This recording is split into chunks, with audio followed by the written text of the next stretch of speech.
In Instagram music search no result found. So let's see how to fix this problem. So let's see the step. Just go back. Now click on Play Store. Now click on search bar and search for Instagram.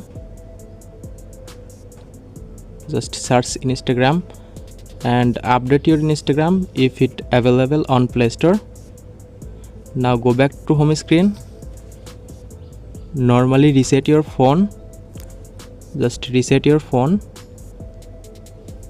After this process, if still problem not solved, then follow second step. So open Play Store. Now click on profile icon. Click on three line icon. Now scroll down and find help option and click on it.